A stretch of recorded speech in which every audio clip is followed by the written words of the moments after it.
तो इस चैनल पर आपने नोटिस किया होगा कि मैं बहुत सारे इंडियन सीरीज और मूवीज को एक्सप्लेन कर रहा हूँ।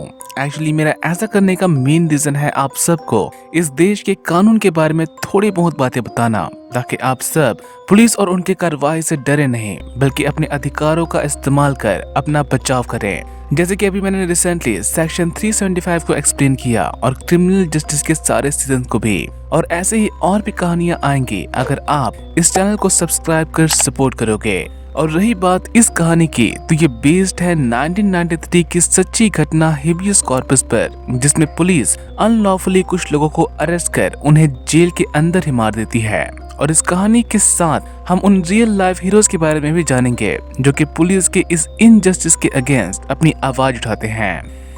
इस कहानी की शुरुआत होती है तमिलनाडु के एक जेल से, जहां पर बहुत सारे लोग आज रिहा होने वाले होते हैं। बट ये जो पुलिस यहाँ पर आई होती है, ये सेम उन्हें ही अरेस्ट करने आई होती है ताकि उन्हें अलग अलग इल्जाम में फंसाकर ये पेंडिंग केसेस को क्लोज कर सकें। बट इससे पहले जितने भी लोग जेल से बाहर आते हैं उन्हें उनके जाति के बेस पर डिवाइड किया जाता है, जिनमें से ऊंची जाति के लोगों को पुलिस जाने देती है तो वहीं कुरवर, इरुलाई और ओट्टर जाति के लोगों को वहीं पर रोक दिया जाता है। और उनके बाद उन सब की बोली लगाई जाती है और उन सभी लोगों को फिर से अरेस्ट कर अलग अलग थाने में ले जाते हैं। और इसके बाद कहानी शिफ्ट होती है तमिलनाडु के कोनामलाई गांव की तरफ, और यहाँ पर हमें इंट्रोड्यूस करवाया जाता है एक छोटे से हंटिंग ट्राइब से। इनका काम सांप और चूहों को पकड़कर खेत को उनसे बचाना होता है, पर इन लोगों को किसी भी तरह की कोई रिस्पेक्ट नहीं दी जाती। उल्टा इन्हें घिन की नजर से देखा जाता है उनके इस काम की वजह से, क्योंकि ये सभी लोग बहुत ही छोटे कास्ट से बिलोंग करते हैं। बट फिर भी ये उन अपर कास्ट के लोगों को कुछ भी नहीं कहते, क्योंकि इनकी जिंदगी एक तरह से उन्हीं की रहमो करम पर चलती है। साथ ही जिस ट्राइब में ये सब लोग होते हैं वहाँ पर एक टीचर भी होती है जिसका नाम होता है मैत्रा। ये स्कूल के बाद इन्हें पढ़ाने की कोशिश करती है ताकि ये लोग भी पढ़ लिख कर कुछ कर सकें, पर अभी के लिए तो इनके पास कुछ भी नहीं होता, ना ही राशन कार्ड और ना ही कास्ट सर्टिफिकेट। अब एक दिन होता क्या है कि सरपंच के घर में एक सांप घुस जाता है और उस सांप को पकड़ने के लिए बुलाया जाता है राजा कन्ना नाम के एक पर्सन को, जो कि आते ही पूरे घर में उस सांप को ढूंढने लगता है। और वो सांप जाकर निकलती है राशन स्टोर में, जिसे पकड़कर बाद में राजा कन्ना जंगल में छोड़ देता है। यहाँ पर भी वैसे इसे घिन की नजर से देखा जाता है और उसे उल्टी सीधी बातें कही जाती है, पर उसके बारे में ज्यादा बात ना ही करे तो ठीक होगा, क्योंकि ये पूरी स्टोरी ही ऐसी है। हमें हर एक मोड़ पर ऊंच नीच, जात पात जैसी चीजें देखने को मिलती है। जिसके कुछ दिन बाद राजा कन्ना की वाइफ सेंगनी उसे बताती है कि वो प्रेग्नेंट है, जिससे इस बात की थोड़ी सी खुशी मनाई जाती है। और अपने परिवार का पालन पोषण करने के लिए राजा कन्ना गाँव से बाहर चला जाता है काम की तलाश में। और जिस जगह पर ये जाता है वहाँ पर ये काम करते हैं ईंटों की भट्टी में, और इन सब में 2-3 दिन तो निकल ही जाते हैं। जिसके बाद सीन फिर से शिफ्ट होती है उस सरपंच के घर की तरफ, जहाँ पर चोरी होती है उनके घर में। दरअसल ये सब उस दिन घर से बाहर चले गए थे जिस दिन वो सांप वाला इंसिडेंट हुआ था, और उसके बाद ये आज ही आए होते हैं अपने गांव में। और इनका शक सीधा जाता है राजा कन्ना पर, जो कि उस दिन सांप पकड़ने के लिए आया था उनके घर में। और इतनी बात सुन पुलिस सीधा उस ट्राइब के डेरे पर धावा मारती है जहाँ पर राजा कन्ना और उसके जैसे लोग रहते हैं, और गाली गलौज करते हुए मारपीट करती है राजा कन्ना की वाइफ सेंगनी के साथ। यहाँ पर इस बात का भी लिहाज नहीं रखा जाता कि वो प्रेग्नेंट है, और उसे खींचते हुए गाड़ी में डालकर ले जाते हैं। अब रियल पुलिस प्रोसीजर क्या कहती है ये बात भी जान लो। किसी भी लेडी को पुलिस सिर्फ दिन के टाइम में अरेस्ट कर सकती है, और उनके साथ जेल में कुछ गलत ना हो इस बात की श्योरिटी के लिए उन्हें रात को लॉकअप में नहीं रखा जा सकता। टू बी स्पेसिफिक, शाम के 6 बजे के बाद। साथ ही एक वुमन को सिर्फ एक लेडी कांस्टेबल ही अरेस्ट कर सकती है, ना कि एक मेल ऑफिसर। और अरेस्ट सिर्फ तभी किया जा सकता है जब उनके पास मजिस्ट्रेट का ऑर्डर हो, और उन सारे रूल्स और रेगुलेशन का सिर्फ मजाक उड़ाया जाता है यहाँ पर। और यहाँ से कहानी शिफ्ट होती है अर्बन एरिया की तरफ, जहाँ पर बहुत सारे लॉयर्स प्रदर्शन कर रहे होते हैं किसी बात को लेकर। इशू चाहे जो भी हो, इन सब में इस कहानी का मेन कैरेक्टर होता है एडवोकेट चंद्रू, जो कि के चंद्रू जी का रोल प्ले करते हैं इस कहानी में। और प्रोटेस्ट से निकलकर ये केस लड़ने के लिए जाते हैं अपने क्लाइंट का, और इनके क्लाइंट होते हैं कुरुवर कम्युनिटी के लोग, सेम वही लोग जिन्हें पुलिस ने कहानी के स्टार्ट में ही अरेस्ट कर लिया था झूठे आरोप में। अब झूठा आरोप है तो FIR भी होगा, और सेम उसी FIR को जब पढ़ने के लिए कहा जाता है तो पुलिस कुलंजी नाम के पर्सन को चोरी करने के लिए दोपहर के 2 बजे गिरफ्तार करती है। बट जिस जेल से कुलंजी को रिहा किया गया था, वहाँ की स्टेटमेंट बताती है कि उसे 4 बजे रिहा किया गया। तो जो पर्सन 4 बजे तक जेल में था, उसे पुलिस कैसे दोपहर के 2 बजे अरेस्ट कर सकती है, और वो भी कहीं और से। सिर्फ कुलंजी नाम के पर्सन को ही नहीं, बल्कि पुलिस ने उस दिन 12 और लोगों को भी अरेस्ट किया था। और इतना ही नहीं, 2 हफ्तों के अंदर 7000 से भी ज्यादा लोगों को सेम ही तरह से अरेस्ट किया गया अलग अलग जगहों से। पता नहीं उनमें से कितने लोग सच में दोषी थे और कितने लोग निर्दोष। और इसलिए मिस्टर चंद्रू सभी की बेल की बात करते हैं, स्पेशली उन 12 लोगों की जिन पर झूठे आरोप लगाकर उन्हें अरेस्ट किया गया।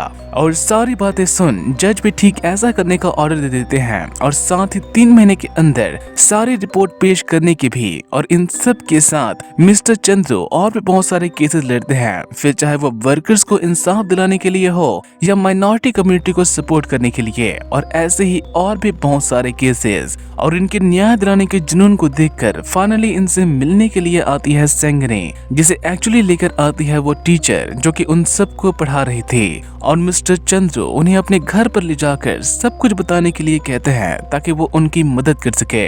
और सेंगनी जो यहाँ पर कहानी सुनाती है वो इतनी खौफनाक होती है कि कोई भी गुस्से से पगला जाए। सबसे पहले पुलिस उन लोगों को पूरी रात मारती है, इवन कि सेंगनी को भी नहीं छोड़ा जाता जो कि एक प्रेग्नेंट होती है। और जब सुबह सरपंच SP को कंप्लेन कर देता है तो उन लोगों को भी अरेस्ट किया जाता है जो कि राजा कन्ना के साथ बाहर गए थे काम पर। लेकिन इस जगह पर राजा कन्ना नहीं मिलता, वो कुछ दिन पहले ही अपने गांव के लिए निकल जाता है। इसलिए राजा कन्ना के भाई बहन को पकड़कर उनके साथ मारपीट होती है। और राजा कन्ना जब गांव में आता है तो उससे भी पकड़कर पुलिस के हवाले कर दिया जाता है। और उसके बाद उन सब की जो जेल में पिटाई होती है उसे तो मैं शब्द में बयां ही नहीं कर सकता। पहले मुझे लगा था कि सिर्फ पुलिस का नाम बदनाम करने के लिए इतनी सारी टॉर्चर दिखाई जा रही है इस मूवी में, बट जब मैंने ऑनलाइन इसके बारे में पढ़ा तो सच में मेरा दिमाग खराब हो गया, क्योंकि सच में ऐसा हुआ था। न सिर्फ उन्हें इतनी बुरी तरह से मारा पीटा गया, बल्कि उनके जख्म पर मिर्च भी लगाई गई ताकि उन्हें और भी टॉर्चर किया जा सके। इवन की जो लेडी वहाँ पर होती है उसके साथ भी मारपीट होती है, और उसे फोर्स करने के लिए उसके कपड़े तक उतार दिए जाते हैं। कोई भी पर्सन इस टॉर्चर के सीन को आंख खोलकर नहीं देख पाएगा, और जितनी टॉर्चर इस मूवी में दिखाई गई है वो इंडिया का हर एक इंसान देख ले तो वो गुस्से में सभी पुलिस थानों को माचिस लेकर फूंक देगा। देखना, इस मूवी को सेम इसी डर से कभी नेशनल टीवी पर आने नहीं दिया जाएगा, या फिर अगर ये आया तो सारे टॉर्चर वाले पार्ट्स को कट कर देंगे। अभी के लिए तो सेंगनी सभी ऑफिसर्स के सामने भीख मांगती है कि वो राजा कन्ना को छोड़ दे। इवन की उस सरपंच के सामने भी गिड़गिड़ाती है कि उसके पति ने कुछ भी नहीं किया, कुछ भी नहीं चुराया, पर इसकी कोई भी एक भी नहीं सुनता। और कुछ दिन बाद पुलिस आकर सेंगनी को ये कहती है कि उसका पति जेल से भाग गया है। और अगले दिन जब सेंगनी फिर से थाने जाती है तो उसे अंदर तक जाने नहीं दिया जाता, इवन की उसकी रिपोर्ट भी नहीं लिखी जाती, जिससे थोड़े बहुत प्रदर्शन होते हैं। और पुलिस पर दबाव डालने के लिए एक लोकल लीडर की भी हेल्प ली जाती है, जिससे पुलिस फाइनली एक FIR रजिस्टर करती है राजा कन्ना के गायब होने की। और कुछ हफ्ते बाद एक रिपोर्ट देती है कि चोरी के गहने को बेचकर राजा कन्ना अपने 2 और साथियों के साथ फरार है, जिसे साबित करने के लिए उनके पास एक आई विटनेस भी होता है। अब पुलिस तो इनकी मदद करने से रहे, इसलिए ये मदद की उम्मीद से जाते हैं शहर, पर वहाँ पर सभी तरह के लॉयर्स इस केस को लेने से मना कर देते हैं। कुछ तो बहुत ही बड़ी रकम मांगते हैं, तो वहीं कुछ इन्हें ही सलाह देते हैं पुलिस से दूर रहने की। और हर जगह से ना सुनने के बाद सेंगनी फाइनली आती है मिस्टर चंद्रू के पास। अब पुलिस की रिपोर्ट यहाँ पर ये कहती है कि वो तीनों रात को छुपकर लॉकअप से भाग गए थे। इवन कि उनके पास सबूत भी होते हैं, लाइक वो लोग जिन्होंने उन्हें देखा था। और कोर्ट में बिना सबूत के इस केस को लड़ना बिल्कुल भी आसान नहीं होगा, क्योंकि कोर्ट सिर्फ सबूत देखती है जो कि इनके पास ना होकर पुलिस के पास होती है। बट फिर भी मिस्टर चंद्रो हेबियस कॉर्पस की पिटीशन डालते हैं और हेबियस कॉर्पस का मतलब होता है सामने आने की मांग। जब भी कोई पर्सन किसी को उसके परमिशन के बगैर बंदी बना लेता है तो उसे लीगल तरीके से सबके सामने लाने के लिए हेबियस कॉर्पस की पिटीशन डाली जाती है। स्पेशली ऐसा तब किया जाता है जब पुलिस किसी को अरेस्ट करने के बाद कोर्ट में पेश नहीं करती, जो कि उन्हें 24 घंटे के अंदर ऐसा करना होता है। अब यहाँ पर बहुत पॉसिबिलिटी होती है कि इस पिटीशन को रिजेक्ट कर दिया जाए, क्योंकि वो लोग पुलिस के हिरासत से भाग गए होते हैं ऐसा कहा जाता है, तो पुलिस उन्हें पकड़कर कोर्ट में लाएगी कैसे। बट एक प्रेग्नेंट वुमेन जब कोर्ट के सामने गुहार लगाती है कि उसके हस्बैंड को ढूंढा जाए, तो कोर्ट इस पिटीशन को एक्सेप्ट कर लेती है और उन सभी ऑफिसर्स और आई विटनेसेस को नोटिस भेज दिया जाता है जो कि इस केस से जुड़े होते हैं। क्योंकि ना सिर्फ पुलिस ने रूल्स को तोड़ा होता है, बल्कि FIR ना लिखकर 3 लोगों को थाने में टॉर्चर भी किया होता है जो कि अब मिसिंग होते हैं। इसलिए मन की शांति के लिए उनसे एक क्रॉस एग्जामिनेशन तो बनता है कि आखिर उन्होंने ऐसा क्या किया कि वो लोग वहां से भागने के लिए मजबूर हो गए। और थोड़ी बहुत पूछताछ करने के लिए चंदू जी उस ट्राइब के लोगों से भी मिलते हैं, जिससे वो करप्ट ऑफिसर जरूर परेशान होते हैं। और इस हियरिंग के लिए सारे आई विटनेस समेत सभी ऑफिसर्स हाजिर होते हैं कोर्ट में और एक एक कर सब वैसी ही बातें बताते हैं जैसे कि उन्हें कहने के लिए कहा गया था, जिसमें से ये डॉक्टर निकलता है नकली। बट बात उसके असली या नकली होने की नहीं, बल्कि इस बात की होती है कि उसने उन्हें देखा था या नहीं, जो कि ये कहता है कि देखा था। और सारे आई विटनेस को पेश कर डिफेंस इस पूरे केस को ही खारिज करने के लिए कहती है कि इससे सिर्फ कोर्ट का टाइम बर्बाद होगा। और कोर्ट भी ठीक ऐसा ही करने जा रही होती है कि मिस्टर चंद्रो इस केस के इन्वेस्टिगेटिव ऑफिसर को पेश होने के लिए कहता है, जिसे भी उसके लॉयर ने वो सारी बातें रिटाकर भेजी होती हैं जो कि चार्जशीट में होती हैं। बट चंद्रो उससे ऐसा कुछ भी नहीं पूछता जो कि चार्जशीट में होती है। और इसका एक बहुत ही सिंपल सा सवाल होता है कि पुलिस थाने से कितनी दूरी पर वो मेडिकल शॉप है जिसका जिक्र चार्जशीट में किया गया है। और इस बात पर ये ऑफिसर फंस जाता है क्योंकि ये रटी रटाई बात करता है कि उसे पता नहीं। दरअसल वो चार्जशीट नकली होती है जिसे इस ऑफिसर ने नहीं बल्कि किसी और ने लिखा होता है। और हैंड राइटिंग को मैच कर चंद्रो ये बात साबित भी करता है। बट मेन क्वेश्चन होता है कि उसने ये क्वेश्चन पूछा क्यों कि थाने से हॉस्पिटल कितनी दूरी पर है। दरअसल पुलिस ने जो आई विटनेस पेश किया होता है उनमें से एक होता है डॉक्टर, जो कि ये कहता है कि वो तीनों उसके पास आए थे उस रात और उसने प्रिस्क्रिप्शन लिखकर उन्हें दे दिया। तो वहीं जिस दुकान से उन लोगों ने मेडिसिन लिया होता है वहाँ का ऑनर कहता है कि प्रिस्क्रिप्शन के बेस पर उसने मेडिसिन दे दिया था। बट इन सब में वो ये बात भूल जाते हैं कि झूठ कैसे बोलना है, क्योंकि अगर उनका बयान सच है तो पहले वो लोग थाने से भागकर 2 किलोमीटर ईस्ट की तरफ गए होंगे डॉक्टर के पास और फिर वहाँ से प्रिस्क्रिप्शन लेकर वो वापस 3 किलोमीटर वेस्ट की तरफ गए होंगे मेडिसिन लेने। मतलब कि इस बीच वो थाने के सामने से ही गुजरे। अगर पुलिस उन्हें सच में ढूंढ रही थी तो जब वो लोग थाने के सामने से गुजरे तो उन्होंने उन्हें पकड़ा क्यों नहीं, जिससे ये ऑफिसर डरकर अपनी गलती स्वीकार लेता है कि उसने ये रिपोर्ट नहीं लिखी, उसने बस साइन किया था और उसे इसके अलावा कुछ भी नहीं पता। और साथ ही सारे एविडेंस भी कह देते हैं कि उन्होंने पुलिस के दबाव में ऐसा कहा, जिसके लिए उन सबको 6 महीने की सजा होती है और साथ ही इस ऑफिसर पर कार्रवाई भी। और इस केस को अपने हाथ से जाता देख एक सीनियर लॉयर इस केस को ले लेता है। साथ ही गांव का सरपंच सेंगनी पर दबाव बनाता है इस केस को वापस लेने के लिए, नहीं तो वो उसके घर को जलाकर राख कर देगा। साथ ही पुलिस भी सेंगनी को डराने के लिए उसके बच्चे को किडनैप कर लेती है। बट सेंगनी यहाँ पर डरती नहीं, क्योंकि अब उसके साथ होता है मिस्टर चंद्रो और वो सीधा हाई कोर्ट के जज से शिकायत करता है, जो कि कॉल लगाता है DGP को, जो कि उन सब की अच्छी खासी कसर उतारता है। और उन सभी को सेंगनी से माफी मांगता हुआ देख उस सरपंच की भी बोलती बंद हो जाती है। और अगली हियरिंग में डिफेंस राइस मिल के ऑनर धनशेखर को पेश करती है। ये पर्सन एक नया गवाह होता है जिसके बारे में किसी को भी पता नहीं होता। और ये पर्सन कहता है कि इरुत्तपन ने उसे फोन किया था और अपनी बात रखने के लिए कहता है कि इरुत्तपन उसके पास 10 साल से काम कर रहा था और इसलिए वो उसकी आवाज बहुत ही अच्छे से पहचानता है। मिस्टर चंद्रू यहाँ पर इस बात को ऑब्जेक्ट करते हैं कि पुलिस एक बार फिर से झूठे गवाह को पेश कर रही है, लेकिन वो अपनी बात से पीछे नहीं हटता और कहता है कि उसने ये बात सभी लोगों को घर वालों को बता दिया था। फिर चाहे तो वो सैगनी से ही पूछ ले कि उसने उसे ये बात बताई थी या नहीं। और यही बात जानने के लिए जब चंद्रू सैगनी की तरफ देखता है तो वो सर नीचे कर देती है, मतलब कि सच में ऐसा हुआ था, उसे उनके बारे में बताया गया था। और डिफेंस इसी बात को उछालकर इस केस को फिर से खारिज करने की मांग करता है, जिससे चंद्रू एक तरह से अकेला सा महसूस करने लगता है क्योंकि सारी सच्चाई उससे छुपाई गई। बट फिर भी वो क्रॉस एग्जामिन करने के लिए टाइम मांग लेता है ताकि वो प्रिपरेशन कर सके। और घर जाकर वो अपना गुस्सा निकालता है उन दोनों पर कि वो इस केस को लड़कर उनकी मदद कर रहा था और वो उसी से झूठ बोलकर उसे धोखे में रख रहे थे। और ये सारी बातें कर वो इस केस को और ना लड़ने की बात करता है। बट जो बात ये टीचर कहती है वो इसे सोचने के लिए मजबूर जरूर करती है कि वो लोग कोई और भी हो सकते हैं। और वो बात होती है कि इरुतप्पन को पढ़ना या लिखना नहीं आता तो वो एसटीडी में जाकर फोन कैसे लगाएगा। और सेम यही एसटीडी की इंफॉर्मेशन जब निकाली जाती है तो वो कॉल आई होती है केरला से। और ये भी सेम उसी जगह पर जाते हैं जहाँ से वो कॉल की गई थी। और वहाँ पर उन्हें मिलता है राजेश नाम का एक पर्सन जो कि होता है उस एसटीडी का ऑनर। अब इसे 1 महीने पहले क्या हुआ था ये बात तो याद नहीं होती, बट उस दिन की सारी बातें याद होती हैं जो कि वो कोर्ट में जाकर बताता है। दरअसल उस दिन उसके बूथ में एक साथ 3 लोग घुस गए थे, जिन्हें बाहर निकालने के लिए जब ये जाता है तो ठीक एक कांस्टेबल उसे रोक देता है, जिससे इनके बीच में थोड़ी सी बहस भी होती है। और उसी की वजह से वो उनका चेहरा याद कर लेता है।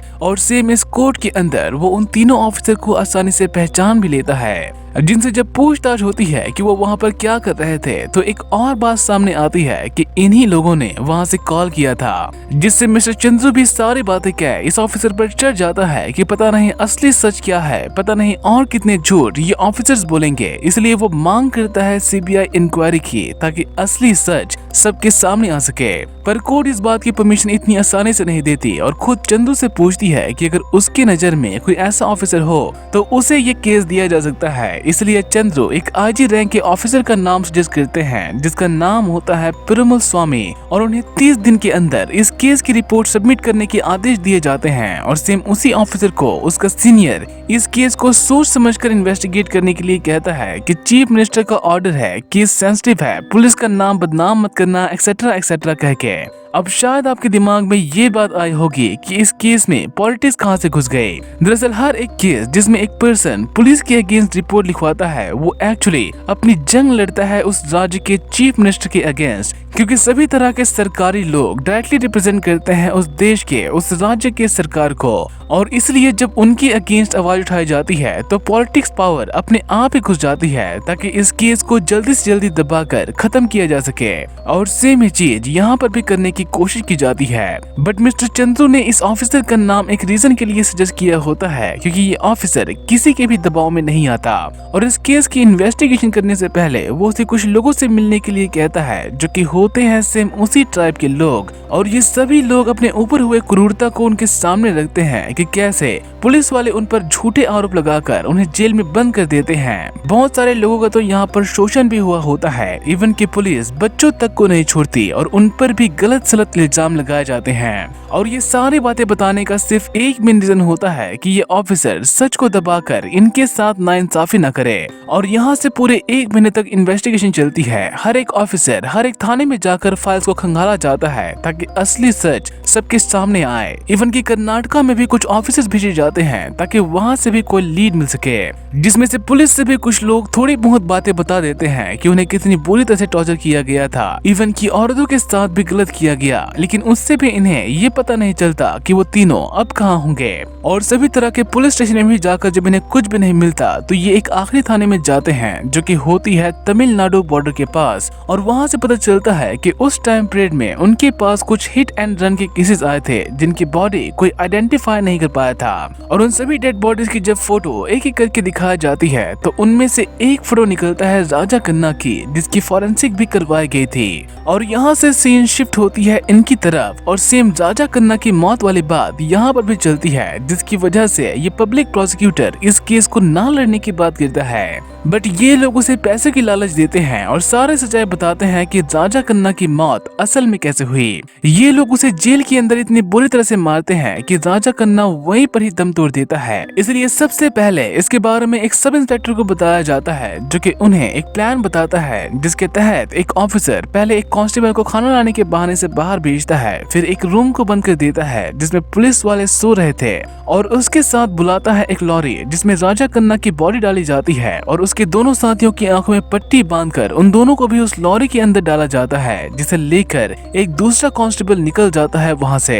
तो वहीं वीरा स्वामी नाम का ये कांस्टेबल फेक सबूत बनाता है उनके भागने की, और फेक आई विटनेसेस भी क्रिएट करता है, लाइक वो डॉक्टर और उसके साथ बाकी दो। तो वहीं वो लॉरी जाकर रुकती है तमिलनाडु और पौंडीचेरी के बॉर्डर पर, जहाँ पर वो राजा कन्ना की बॉडी को फेंक कर वापस आ जाते हैं। और ये सारी कहानी सुन ये लॉयर उन्हें एक झूठी कहानी बताता है कि उन्हें क्या कहना है कोर्ट में। और कोर्ट की हियरिंग जब फिर से शुरू होती है तो कोर्ट के सामने ये बात रखी जाती है कि राजा कन्ना जब जेल से निकलकर भागा तब उसकी हिट एंड रन केस में मौत हो गई। बाकी के दो लोगों को भी पुलिस ढूंढ रही है, इसलिए इस केस को डिसमिस कर दिया जाए। जिस पर चंदू भी सीधा ऑब्जेक्ट करता है कि ऐसे कैसे इस केस को डिसमिस कर दिया जाए। जेल में एक इनोसेंट को मार पीट कर फेंक दिया गया, क्या उस मरने वाले को इंसाफ नहीं मिलना चाहिए? और यहाँ पर क्रॉस एग्जामिन करने के लिए बुलाया जाता है हेड कांस्टेबल वीरा स्वामी को, जो कि अपनी रटी टटाई बात करता है कि वो लोग रात के 9:50 पर जेल से भाग गए थे, और इस बारे में उसने अपने सीनियर को बताया रात के 10:10 पर।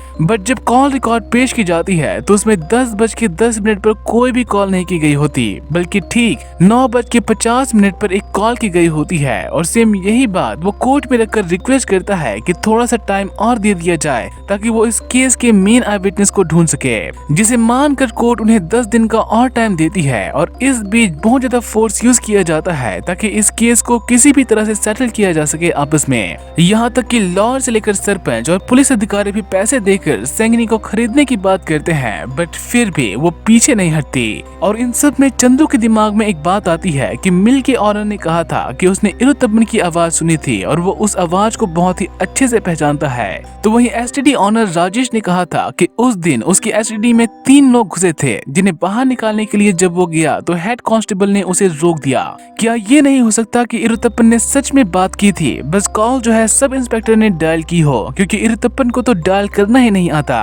और इसलिए ये आजी को अपनी बात बताता है कि शायद उसे पता है कि इरुत्तमन को किस जेल में रखा गया होगा। इसलिए ये आजी अपने एक ऑफिसर को टीचर के साथ भेजता है उस जेल में, जिसके बारे में चंद्रू ने कहा था। और यहाँ पर ना सिर्फ इरुत्तमन मिल जाता है बल्कि मुसुकुट्टी भी वहीं पर होता है। दोनों पर ही झूठे आरोप लगाकर उन्हें बंद किया गया होता है वहाँ पर। और उन दोनों को बचाने के लिए ये टीचर उन्हें लेकर जाती है मिस्टर चंद्रू के घर, जहाँ पर उनकी सेफ्टी के लिए वो आजी भी होते हैं। साथ ही चंद्रू को ये डॉक्टर बताता है कि राजा कन्ना की मौत हिट एंड रन से नहीं बल्कि मर्डर करके की गई, क्योंकि उसकी छाती की हड्डी टूटकर उसके दिल में घुस गई थी। और सिम यही बात मुसकुट्टी कोर्ट में बताता है कि पुलिस ने राजा कन्ना को बहुत मारा था, जिसकी वजह से वो हिलना डुलना बंद कर दिया, और इसमें उसकी छाती पर भी वार किए गए थे, जिसके बाद वो बेहोश हो गया। नाउ यहाँ पर ये बात रखने की कोशिश की जाती है कि राजा कन्ना बेहोश होने का नाटक कर वहाँ से भाग गया होगा, बट मुसकुट्टी की बातें यहाँ पर अभी खत्म नहीं होती। और ये आगे कहता है कि जब बहुत देर बाद भी राजा कन्ना और इरुत्तमन ने अपनी आंख नहीं खोली तो उसने मदद के लिए आवाज लगाई, जिसे सुनकर दोनों कांस्टेबल वहाँ पर आए और दोनों ने उसे उठाने की कोशिश की। और तब भी जब वो नहीं उठे तो उनकी आंखों में मिर्च डाला गया, जिससे इरुत्तमन तो उठ गया बट राजा कन्ना नहीं। साथ ही डॉक्टर को भी बुलाया जाता है जिसने फोरेंसिक की थी, और ये भी इस बात को रखता है कि राजा कन्ना की आंखों में लाल रंग की मिर्ची पाउडर पाई गई थी। अगर राजा कन्ना जिंदा होता तो वो मिर्ची पाउडर की वजह से थाने से निकलकर इतनी दूर तक नहीं जा सकता था, और अगर वो जिंदा होता तो उसकी आंखों में रिएक्शन जरूर होता उस मिर्ची की वजह से, जो कि नहीं हुआ था। मींस कि उसके मरने के बाद ही उसकी आंखों में मिर्ची डाली गई, जो कि ये बात साबित करती है कि उसकी मौत जेल में ही हुई थी, और उसके बाद ही उसे वहां पर ले जाकर फेंक दिया गया। साथ ही क्राइम सीन से मिले जूतों के निशान और टायर के निशान भी यहाँ पर पेश किए जाते हैं, जो कि मैच करती है सब इंस्पेक्टर के जूतों के निशान से। साथ ही इस केस की री इन्वेस्टिगेशन की रिपोर्ट भी पेश की जाती है, जो कि असल में स्टार्ट हुई थी सरपंच के घर से, और वहां से पुलिस को 2 फिंगरप्रिंट्स मिलते हैं, हैं, जिनमें से एक होती है राजा कन्ना की और दूसरी होती है रवि नाम के पर्सन की, जिससे पुलिस ने रिश्वत के तौर पर गहने की आधी कीमत वसूली होती है और उसके बाद चोरी का इल्जाम लगा दिया जाता है राजा कन्ना पर। और ये सारी सच्चाई जान कोर्ट अपना वर्डिक्ट सुनाती है कि संगनी को 3 लाख कंपनसेशन दिया जाए और जिस गांव में वो रहती है वहां पर उसे 1300 स्क्वायर फीट जमीन। तो वहीं उन तीनों ऑफिसर को इमीडिएटली सस्पेंड कर अरेस्ट कर दिया जाता है और 13 साल के लंबी ट्रायल के बाद कोर्ट 5 ऑफिसर्स को 14 साल की सजा सुनाती है। हेबियस कॉर्पस की ये केस पूरे 3 साल तक चली, जो कि हिस्ट्री की सबसे लंबी हेबियस कॉर्पस केस मानी जाती है। साथ ही मिस्टर चंद्रू अपने लाइफ में और भी बहुत सारे केसेस लड़ते हैं और किसी भी ह्यूमन राइट केस के लिए उन्होंने 1 रुपए तक चार्ज नहीं किया। आज मिस्टर चंद्रू एक रिटायर्ड जज हैं और जब वो मद्रास हाई कोर्ट के जज थे तो उन्होंने 96,000 केसेस में अपना फैसला सुनाया था, जिनमें से उनका सबसे फेमस केस था 1993 का हेबियस कॉर्पस केस, जिस पर ये मूवी बनी है और सेम इसी केस पर उन्होंने एक बुक भी लिखी है। And as per my opinion आप सबको इस देश के कानून के बारे में रीड करना चाहिए। सिर्फ एक बार अगर आप रूल्स और रेगुलेशंस को जान लोगे तो आपके अंदर से पुलिस के रिगार्डिंग सारी डर खत्म हो जाएगी। एक वेबसाइट का नाम बताता हूँ जहाँ पर आप सभी तरह के कानून पढ़ सकते हैं, केसेस पढ़ सकते हैं और क्या जजमेंट सुनाए गए थे, ये इन्फॉर्मेशन भी आपको पूरी डिटेल के साथ मिल जाएगी। मैं सभी तरह के कानून यहीं से स्टडी करता हूँ ताकि आपको एक राइट इन्फॉर्मेशन दे सकूँ। टिल देन मिलते हैं एक और वीडियो में एक नए केस के साथ। Subscribe for more to not miss what's coming next.